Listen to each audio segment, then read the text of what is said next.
Another week of fantasy football is here, and that means that in today's episode, it's time to talk through some trade advice for Week 7 NFL action.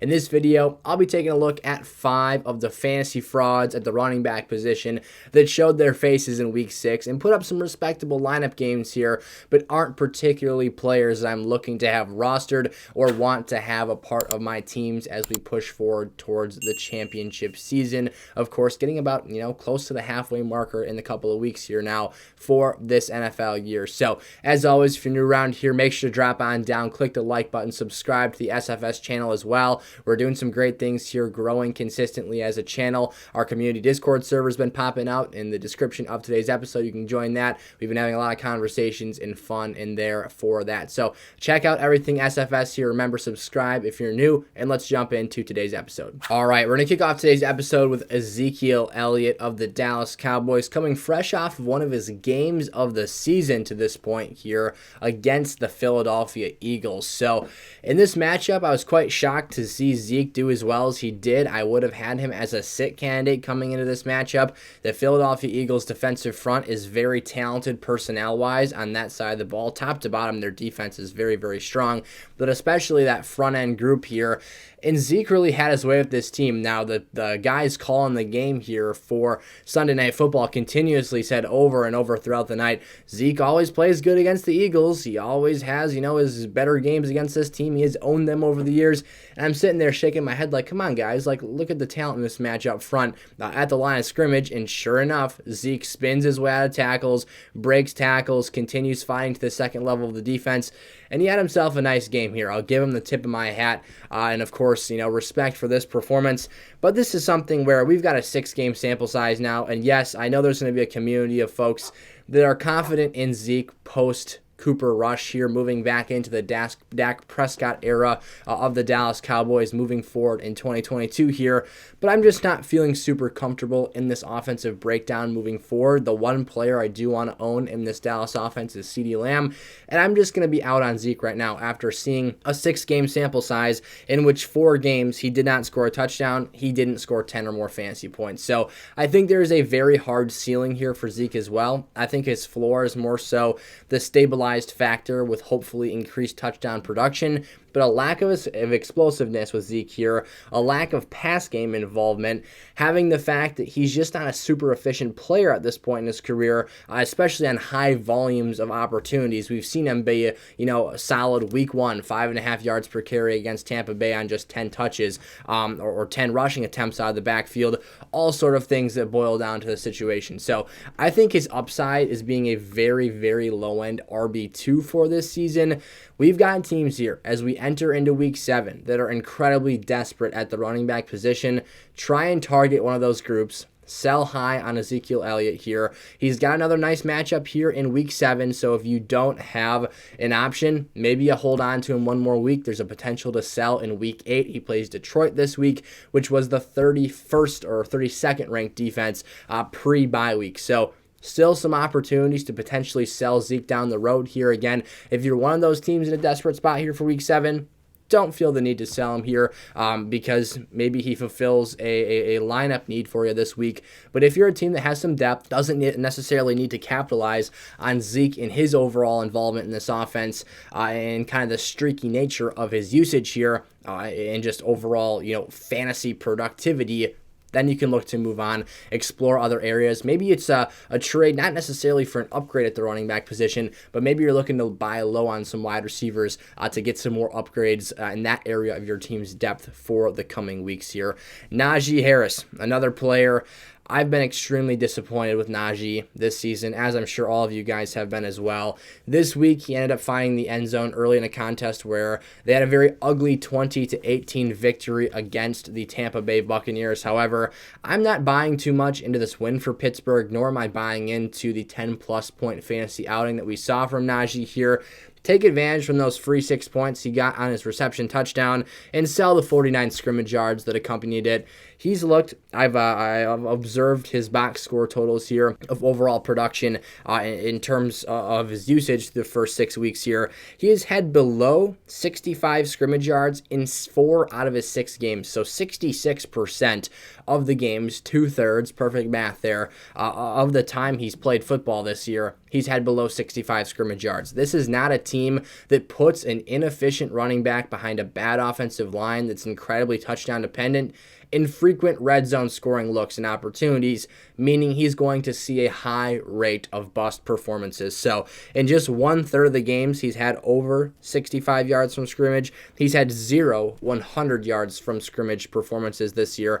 And I said this, it was either last week or the week prior. He led the NFL in touches last season. He is nowhere close to being on pace to do that this year in terms of his overall decline that we've seen on a per game basis, and it isn't his fault. It's not because Najee Harris isn't a workhorse or an extremely skilled player. It's because this team gets frequently put in bad situations. They've got, honestly, a relatively tough schedule here, especially to this point in the year, coming off of back-to-back games with very, very poor, opposing run defenses in terms of relating to fantasy success. Tampa Bay here was another strugglesome one this week. But if you're not racking up the yards, if you're not having the same reception involvement you had last year, the same pass game work that we had with Big Ben Roethlisberger, and you're also seeing a lack of red zone opportunities, where are the explosive plays coming from? Where are the premium touches for fantasy owners coming from here? And again, this isn't a supreme knock against Najee Harris, the player. It's knocking the situation. This is not an infrastructure built for fantasy football success. Therefore, we're looking to move on after a solid week here. Dalvin Cook here of the Minnesota Vikings. Now, at face value, if you just look at the box scores, the numbers don't seem all that bad here. But I see this continually with the Vikings every week, is a struggling identity to really run the football on a consistent basis in spots where I feel that should be the scenario. And I think that's really limiting Cook's upside here, especially his fantasy value. Now, what you're seeing is the fact that Alexander Mattison is definitely not having a large enough role to have a harsh detriment to Cook's fantasy value, but it's enough of a role that it's limiting him from being a high upside running back one that we're typically used to seeing him be in years past. Now, Cook does have three 20-plus touch games this season, and while his efficiency has been kind of come and go here, I don't fully trust him in this offensive situation and scenario here to really be a difference maker in my lineup at the utmost level moving forward the rest of this year. I think Dalvin Cook and really his current association in terms of overall points scored, being a fringe running back 1 to a high-level RB2, depending on your scoring format, is a player that has the name value to equate to massive trade, not massive per se, but very high-end trade stock that you can use him. There are RB2s right now. Look at Miles Sanders and Josh Jacobs as of late that are producing the same level of points, but don't have that same name value that Dalvin Cook has in fantasy football. Therefore, their trade stock is lower despite having extremely similar production. In Josh Jacobs' case, he's the current RB5, much better. So you can potentially use Cook's trade stock here to flip for a running back 2, hence a Miles Sanders, some of these other names here, potentially guys like Kenneth Walker and Dameon Pierce, young rookie running backs that in your league format may not have the same amount of trade stock just because they haven't been household names for very long and are kind of, breaking out of the woodwork here as breakout players down the stretch of the season, especially as, we continue to see them produce week after week. For Ken Walker, we're still in the early phases of that, and Pierce is coming off of a bye week. So there is an opportunity here to maybe get an RB2 plus a piece. If you're a team that's struggling for depth right now and really needs multiple players putting up respectable lineup production on a week-to-week basis as opposed to having one key star guy, making a Dalvin Cook trade is definitely for you. Because if we look at this game from this past week here, he had himself a nice outing on paper, as I said. However, he had a 11-point play, finishing with about 13.5 half PPR points in the late fourth quarter. We had a Jalen Waddle fumble, and immediately after, Dalvin Cook rips a big touchdown run. He's an explosive, talented running back here, but you take away that 11-point touchdown run, you're looking at 2.5 points for a guy on a team that led the football game for literally the entire contest. So extreme disappointment in the usage rate of Dalvin Cook and what that's meant so far this season. I think he's been a very underwhelming fantasy pick as a first-round option for a lot of teams. And as I said, his productivity is not living up to his trade stock. Therefore, I think there's the opportunity to sell for some nice looks here. Brian Robinson Jr., unfortunately, I do not like to trade a guy that I am a huge fan of. Obviously, his story is incredible here this season. But right now, there's a lot of warning signs in the Commanders' offense that make me want to move off of him here. You've got a guy in his first career start that put up 12 fantasy points on 17 rushing attempts for 60 yards and a touchdown, good enough for 12 points. However, this offensive situation is eroding. It's continuing to deteriorate here, and I do not want to be a part of it moving forward. Carson Wentz is expected to miss 4 to 6 weeks here with his hand injury that he sustained late against the Chicago Bears. That's a problem. You've got Taylor Heineke coming back in. We've seen Taylor Heineke many a times before here, obviously starting back in 2020 into the 2021 year. I've been there. I've done that. I don't trust this offense's ceiling enough with Heineke to truly feel good. This is a Najee Harris similar situation where Brian Robinson had no pass game involvement in Week 6. I don't know if that's going to be the trend going forward, but I assume it will be. It's a one-game sample size. It's a small amount of looks, but you've got I almost just said I combined nearly Antonio Gibson and J.D. McKissic's names, but you've got those two players, better pass-catching threats out of the backfield, that some rumors here that Antonio Gibson is expected to see more work in this offense, that they want to get him more run out of the backfield and as a pass catcher, and McKissic, who is a third down specialist here, that can both do those things at a high level and take some of those touches and opportunities away from Brian Robinson. In addition to the fact that going back to Antonio Gibson here, he might see some more run in the rushing department as well. He was more efficient, albeit on a limited sample size. It was 5 carries, 7 yards per clip for 35 total yards, and 3 receptions for 6 yards a clip at 18 total yards there. So if this becomes a running back by committee, which without, having Carson Wentz, going to Taylor Heineke, a team probably wanting to lean more on the run game and the safe play offensively with these running backs, it sure could become that. So one argument and idea of thought here is that, yes, without Carson Wentz, this team becomes more rushing dependent, therefore more work for Brian Robinson. The other being, I expect a lot of stalled out drives here, inefficiency offensively, and an inept ability to get in the red zone, into scoring territory, and to hang points on fantasy boards, which is what it's all about here.